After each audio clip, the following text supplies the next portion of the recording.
Hello, this is Jimmy Mitchell, and we are back with another episode of the Libertarian Uncensored podcast. Let's get right into it. First, we have Israeli president says there are no innocent civilians in Gaza, openly declares genocide from HuffPost.com, across from USA News subreddit from Chi10L20, and I think that isn't good. You shouldn't be saying we're gonna kill everyone. I don't think that's good. I personally think, I don't think Hamas is too good either, but I don't think we should be justifying as much wanton violence as possible here. Then we have Israel gives Palestine's Red Crescent until 1300 GMT to evacuate Al-Quds Hospital in Gaza City. Israel now denying Palestinians access to hospitals to maximize their genocide from Warriors.com by Chi-20. That's crosspost from the, Actually, it's not a crosspost, but yeah, I don't think that's good either. I definitely don't think Israel is a friend of liberty here. I don't think Palestine's a friend of liberty either, though, and it's important to remember. They're both authoritarian, but they're both. I think Israel has access to more resources. So that's why I probably like them a little less. But I don't like either of them because I think both of them are statists who want to use a force to justify their authoritarian tendencies. Then we have, for years, Netanyahu propped up Hamas. Now it's blown up in our faces from timesofisrael.com, over by Chi10L20. And that's crosswords from the Political Revolution subreddit. And yeah, it does look like it has blown up in their faces, I would say, yeah.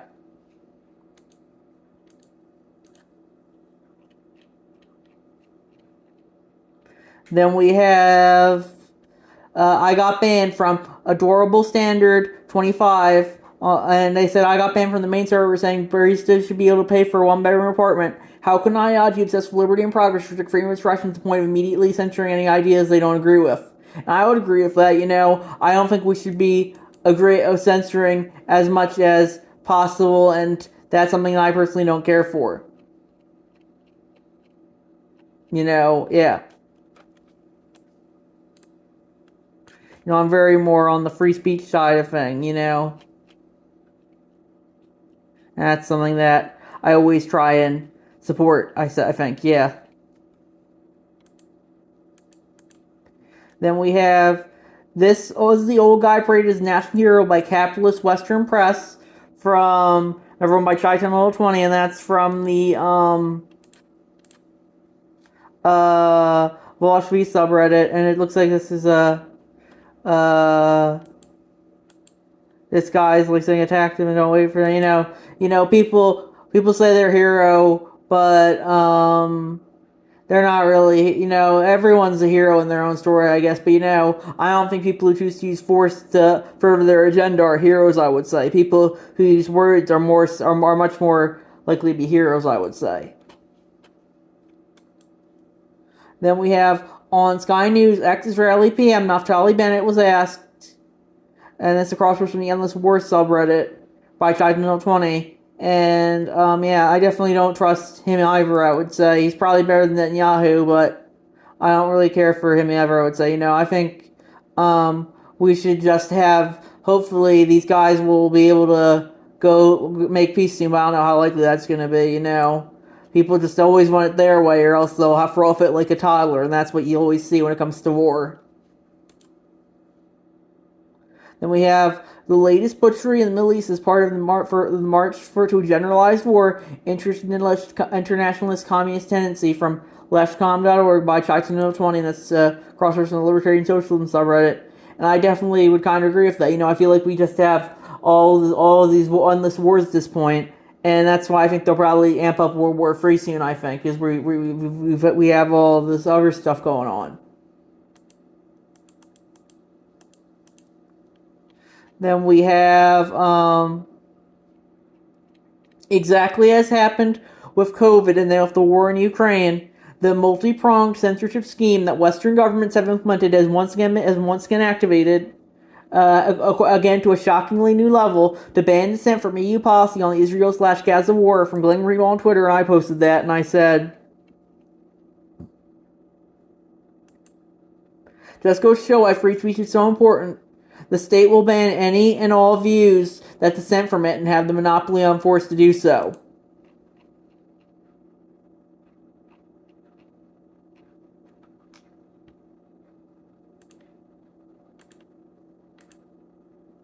Then we have The Voice, Australians vote no in historic referendum from BBC.com, and I posted that, and I said, got into an argument on Twitter about this. I personally don't think giving the government a blank check with vaguely defined legislation is a good idea. Also, I don't think we should be justifying specific seats in government for specific racial groups. That seems like racism with extra steps. That's why I probably would have said no to The Voice, because it's just they're saying, oh, we need to give the indigenous people a voice in the government. I'm like, I think that sounds like a good idea, but I think if they want that, they should be able to vote themselves. I don't think we need their specific seat for them. Because when does the specific seat at? When will that logic end? Will the blacks want a specific seat? Will all the other racial groups want a specific seat? Will the disabled want a specific seat? How long is that going to go on for? And that's something you need to think about.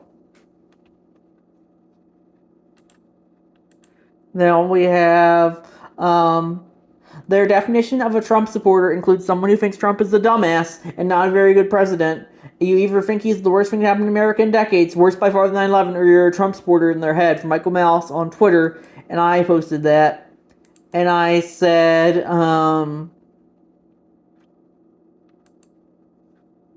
agreed, if you don't go out all in the circle jerk, they still think of you as being in the out group. I personally don't like Trump. I'm kind of tired of his bullshit. But if you don't think he's the worst thing ever, then you're still in the out group when it comes to the lot for a lot of people on the left.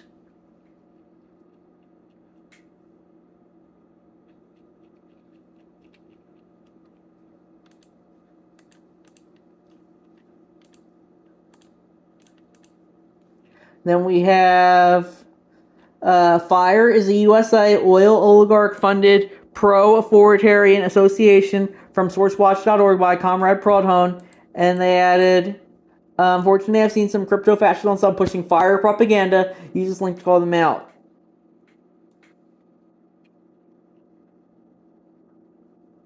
I said something Chi-Town would probably say, unironically. The thing is that,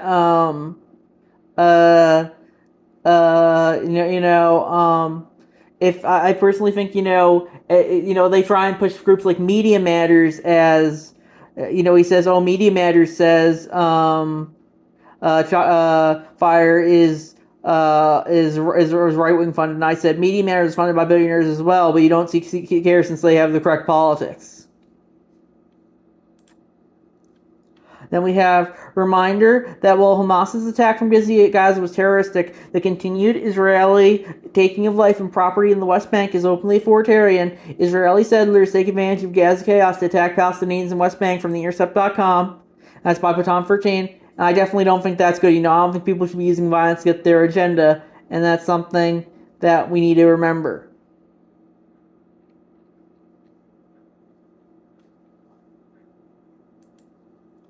Then we have Labour Party to make misgendering a crime in Britain with up to 2 years imprisonment.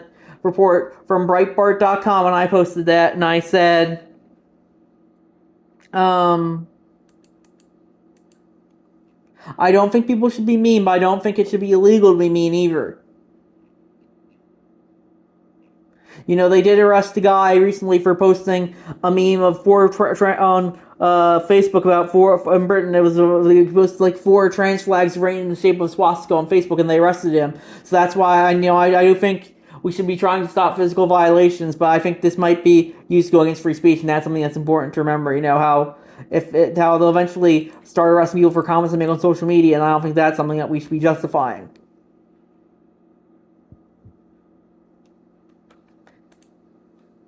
Then we have international recognition of the state of Palestine. Only the leading genocide-denying home capitalist governments of most of the settler colonialists don't support recognition. From Chidon 20, and that's from the Endless War subreddit. And I said, yes, countries like Denmark and Finland that the progressives seek to emulate are now genocide-denying capitalists, while Russia, China, Iran, Saudi Arabia, and North Korea are all completely fine.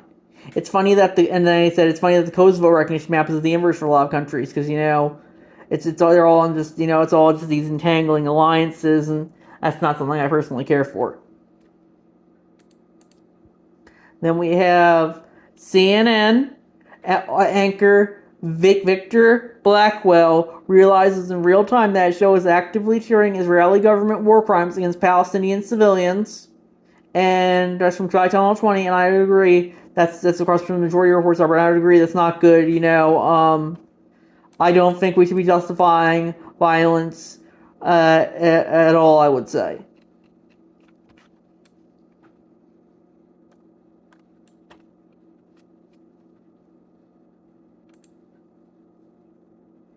Then we have the effects of unjustifiable hierarchies and asymmetrical violence from Medium.com and over by Channel 20 across from the Libertarian Socialism subreddit. And I would agree we shouldn't have hierarchies like that, but if people want to form hierarchies, I think they should be able to, but I don't think people should be forced to join them if they don't want to.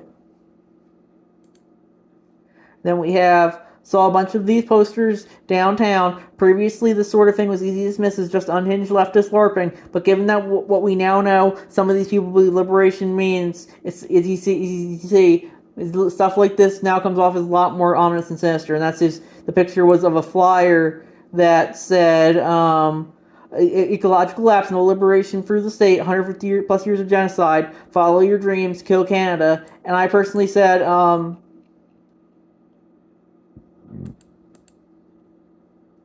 social media is mostly just unhinged LARPing, to be fair, but you are starting to see it spill over into IRL. I personally care for using words over violence. People will justify what they justify, I guess. Just don't be surprised when people don't support you if you're violent against them. Then we have, or just maybe, we're not paid for in assets or useful ideas, but just people who recognize the wisdom of non-interventionism from Dave Smith on Twitter, and I posted that, and I said, people like, he was replying to Austin Peterson. People like Austin Peterson need to realize that you can't save everyone. You need to focus on your own backyard first and foremost.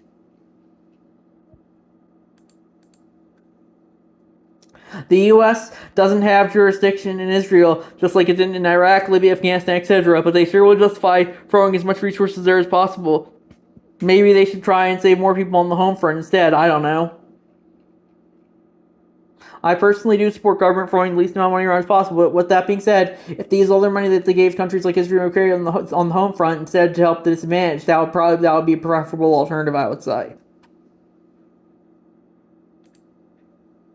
Then we have why elections don't matter, and that's a self-post that I made, and I said, we are fastly approaching election day here in the U.S., and I just wanted to share my 2 cents. Just because a bunch of people write something down on a piece of paper or press a button on a machine doesn't give them legitimate authority over you or anyone else if you don't consent to it. You could do an Emperor Norton and just declare yourself emperor, and you would be equally as entitled to authority as someone who won an election if you feel like consenting to it. Remember, many of the most influential people in history never won or stood for any elections. Just look at Jesus. Thoughts. And I added, and then I said, elections matter because people view them as legitimate. If they don't view them as legitimate, then suddenly they are seen as such. Increasingly, most people in the U.S. only view elections their party wins as legitimate. I think that's the direction we are going to continue to go down.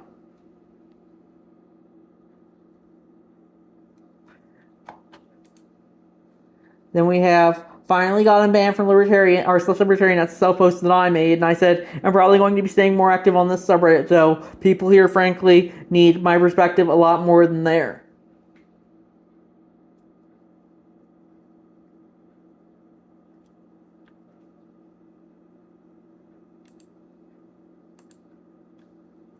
Then we have banned from r/Libertarian within 1 minute from posting this. Agree with me on the issue or not? It's absolutely ridiculous.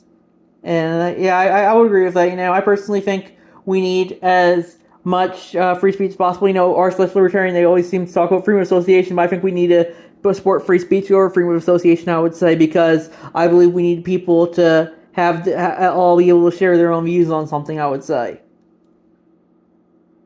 And then finally, we have every vote for a Libertarian makes a difference, from Nathan RH. They don't care about dollars. They need to spend them to get your votes. They don't care about facts. They scar them to get votes. They don't care about laws. It's the lobbyist's job to write them. Their job is only to collect votes. Only if Libertarian votes can you hit American Nazis where it hurts. The GOP wants to be more authoritarian. When Trump failed, Fox filed someone just as dumb, only more vicious. As if Trump's defining flaw was he wasn't sadistic enough. This is conclusive to Fox indeed to continue to push the GOP more into fascism. Libertarian votes are the textbook opposition. Power to the people. I would agree with that. That's why I like to support the third parties because they don't really have a chance of winning. And I think if you consent to someone who's going to win, then I think that's kind of consenting to be let them rule over you. And I don't think that's something that I support. So I think I'll check to see if there's anything new now. No, it looks like it's it, and I think we're gonna wrap up there. And I'll see you guys in the episode. Bye.